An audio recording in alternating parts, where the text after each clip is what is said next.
Hello, Sonoma County, Napa County, and Maui, and happy November. I'm Dr. Walter Tomlin, Ask the Expert, and finally we have her back. We have our medical assistant, surgical assistant, my right-hand person who makes me do everything correct. We have Karina. How are you, Karina? Everyone. Good. How are you? I'm doing great, Karina. Oh, it's been way too long since we've had you on the air. Yeah, it's been a while. Yeah, so I know we've been busy at the office yeah. and seeing a lot of people coming in wanting to have self-improvement and looking at surgeries. What do you think our number one procedure is now that people are still kind of calling and talking to you about as our surgical liaison? Yeah, it's always breast. It's always breast. Okay. Okay. And so there are some new things that are happening in breast augmentation, still our number one operation. And I was just, Karina, unfortunately you weren't able to join us this year, but we were down in San Diego at the California Academy of Cosmetic Surgery meeting. I was actually the chairman of that meeting. And we heard some wonderful lectures on breast augmentation, lifts, and so forth. And there's a new bright young plastic surgeon down in Southern California, and who is just really great. And she was, and her name is Dr. Jen Stark, S-T-A-R-K, sort of like Stark on Iron Man, right? And she is really great, talented, and she's been introducing kind of a variation of an old technique in a new way that's becoming increasingly popular. Karina, you've been, and I'm going to jump into that in just a minute. You have been our surgical liaison for quite some time now. You assist me in surgery and do a great job as our surgical assistant.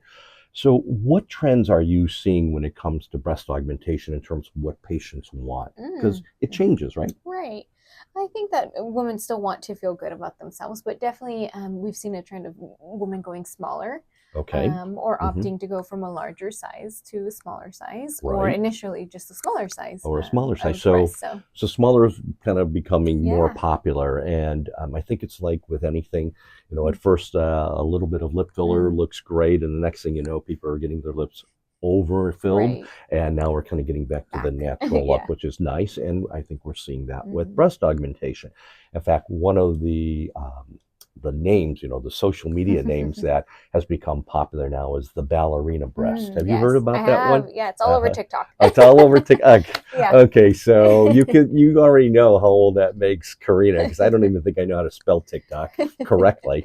And so she's on TikTok and I'm on, I thought I graduated to Instagram and of course the old guy, Facebook. But you're right.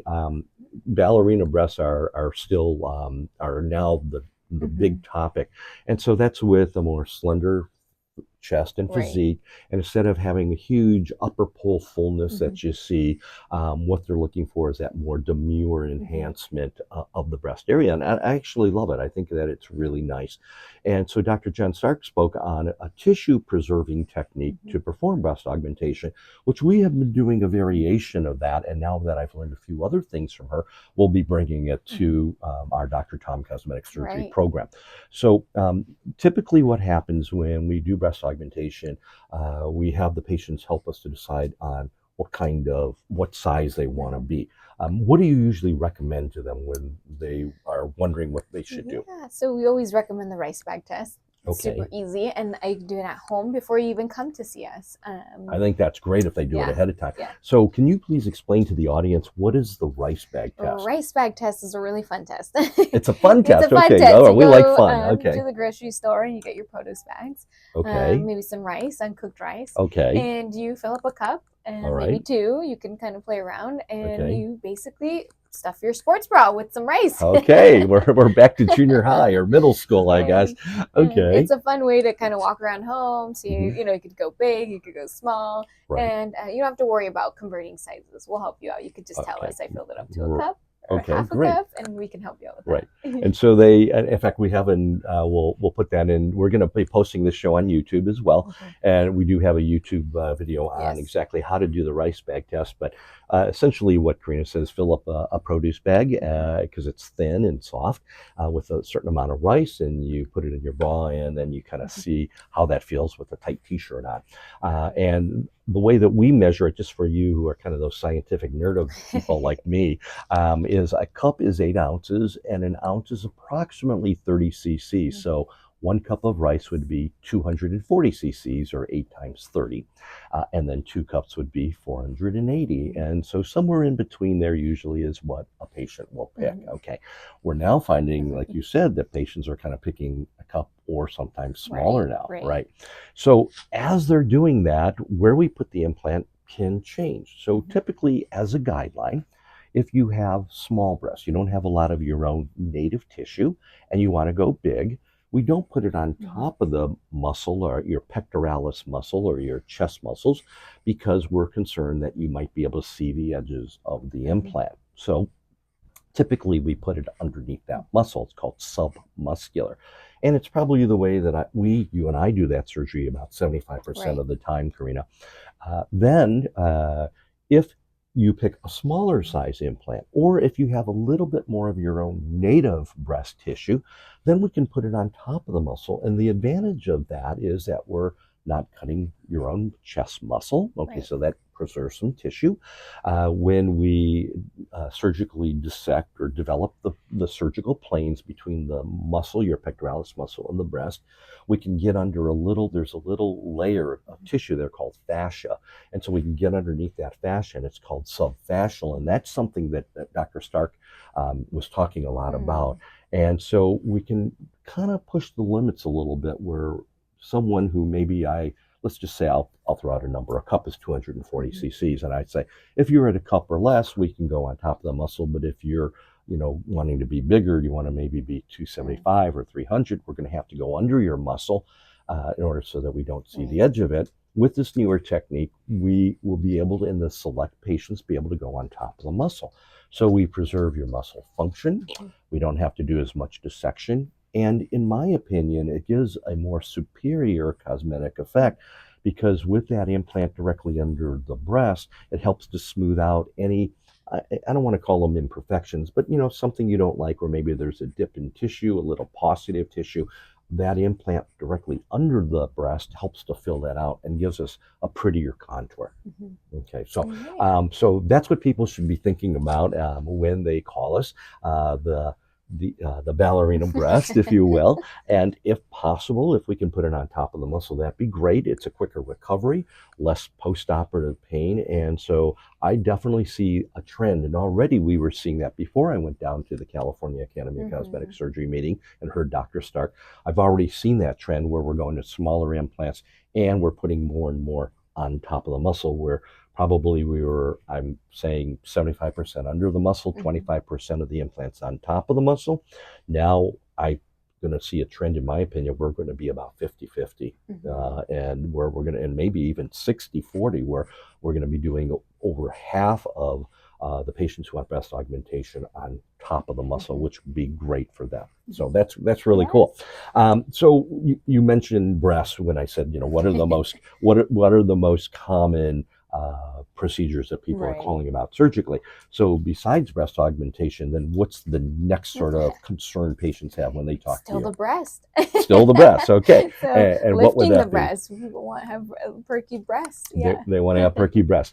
And it's interesting. What do you think the major age range is for women who have breast augmentation? Oh, it's everywhere. I mean, you're anywhere from 20s to we've had 70s. We've had 70s. We absolutely. And and I say and I see Jeff, our program director, is a young guy. He's kind of looked over like, really? And I will tell you, when I was younger, I would say the same thing. Now I'm kind of saying, yeah, you go, girl, right? I mean, like, okay, they still care about how they look, and they've been thinking of doing it for a while. So why not? If they're healthy and they can afford to do it, let's do it, right? So so that's true.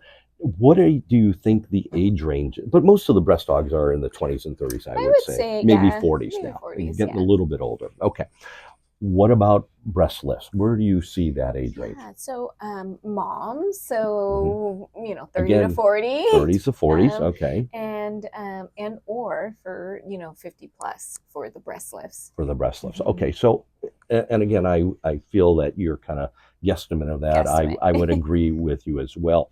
So sometimes we have women who don't necessarily want to be bigger. They might or might not be, but they've had kids, or maybe they've had weight changes. Right. We now have a lot of people on the GLP-1s, or Ozempic is a brand name, of significant weight loss, and their breasts are just hanging. Right. Okay.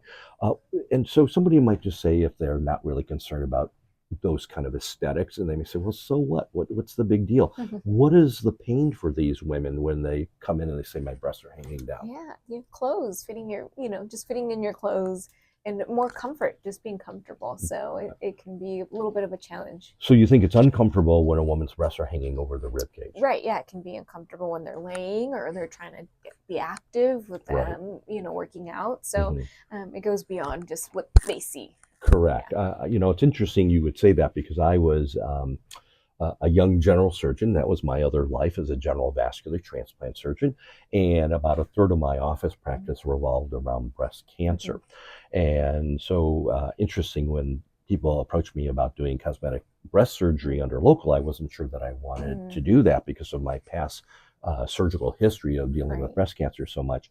And now I actually find it very rewarding. And part of it was that I was a little bit judgmental when I was in my 30s, doing my other career.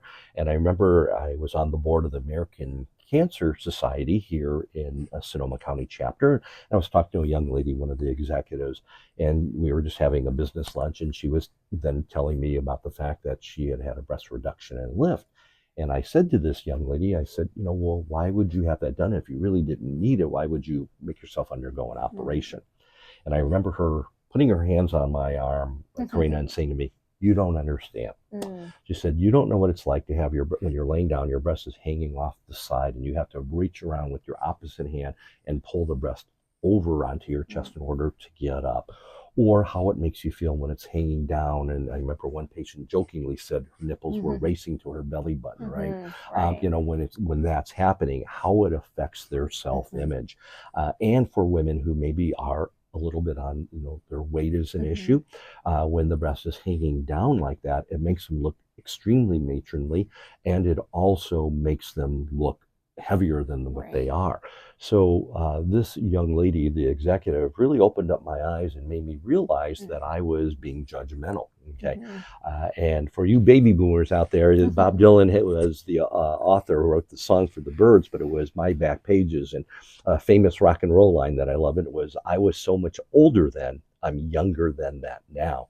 And it was really true. I was like an old judgmental guy, and I'm hoping as I get older that I become more open-minded to what pains people. And so the droopy breasts hang down over the rib cage, causing discomfort, not being able to fit in their clothes, maybe them not feel very feminine, they don't get disrobed in front of their loved ones, is a very happy clientele of ours, aren't they? Those patients love having breast lifts.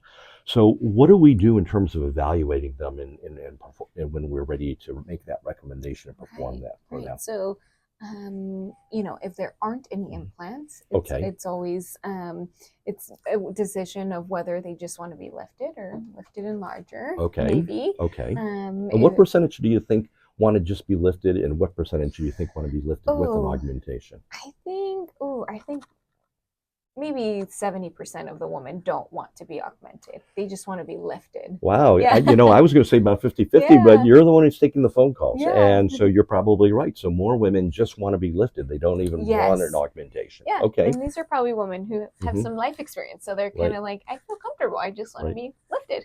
And we do see young moms, even in their 20s, even in their 20s, or maybe women who are on Ozempic or GLP-1s, and that they lose weight and their breasts are really hanging down.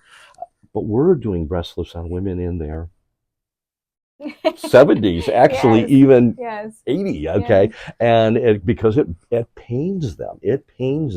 And so we are doing it for them, and they're extremely happy, and most of them don't want to be bigger. They just want this, as they say it, this hanging breast, heavy breast, or even if it's not heavy, like they'll call it an empty sock, and it just very much is bothersome to them. So they're very happy, and we don't have enough time today to go over the technical aspects of doing a lift, but we do it all under local anesthesia.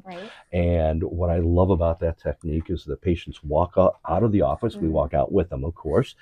Their recovery is very quick, within a week or so, and they do really great. I'm really enjoying, from a technical as well as an emotional standpoint, taking care of women in terms of breast lifts. They do great.